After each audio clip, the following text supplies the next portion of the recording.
Pour suggérer une ambiance particulière, susciter une impression visuelle, les artistes vont choisir des couleurs avec soin. Teintes chaudes, froides, flamboyantes ou estompées, tout dépend de l'émotion et de la sensation recherchée. En musique, cette palette de couleurs s'appelle un mode, un choix particulier de notes qui évoque des sonorités propres à certaines époques.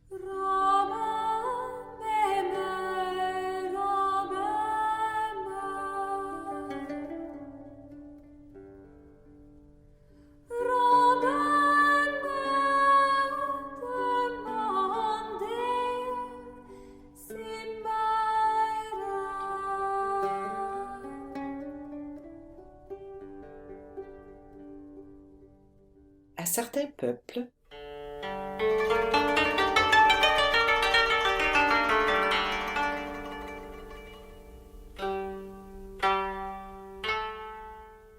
et à certains styles.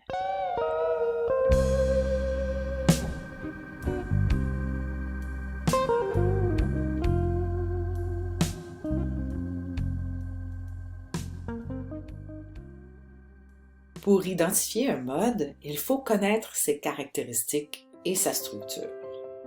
Pour ce faire, on extrait d'abord les sons et on les ordonne comme la palette de couleurs d'une image. En fait, on reconstruit la gamme du mode. Ce qui va caractériser ce mode, c'est la distance entre chacune des notes de sa gamme, c'est-à-dire la répartition des tons et des demi-tons. Le premier mode à connaître et à maîtriser, c'est le mode majeur parce qu'il nous permet de saisir tous les autres modes. Son modèle, c'est la gamme de Do, évidemment de Do majeur. Observez la distance entre chacune des notes. Entre Do et Ré, il y a une touche noire, ce qui signifie qu'il y a deux demi-tons, de Do à Do dièse et de Do dièse à Ré. Il y a donc un ton entre Do et Ré. De Ré à Mi, c'est la même chose, nous avons un ton. Entre Mi et Fa, où il n'y a pas de touche noire, il y a un demi-ton.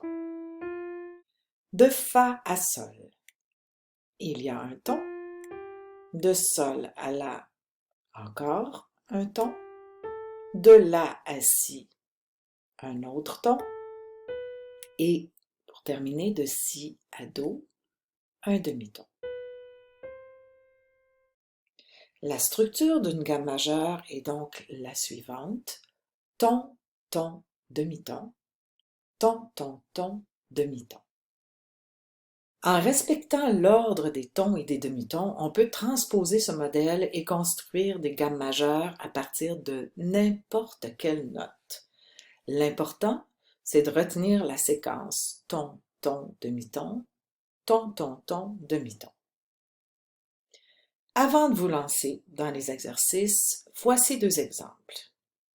Si on partait du Ré, un ton plus loin, nous arrivons sur le Mi, un autre ton plus loin, le Fa dièse, nous sommes rendus à un demi-ton, nous allons Sol, un ton La, un autre ton Si, un autre ton Do dièse et un demi-ton Ré. Nous avons donc la gamme de Ré majeur.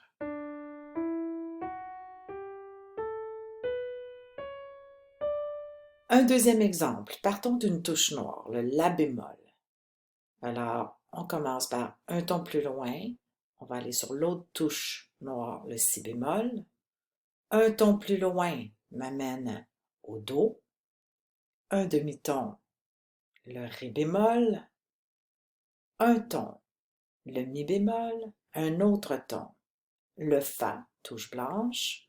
Un ton, le Sol. Et pour terminer, le demi-ton, le La bémol.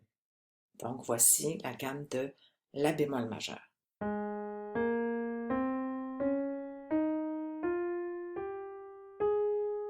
En résumé, pour construire une gamme majeure, on doit respecter la séquence des tons et des demi-tons.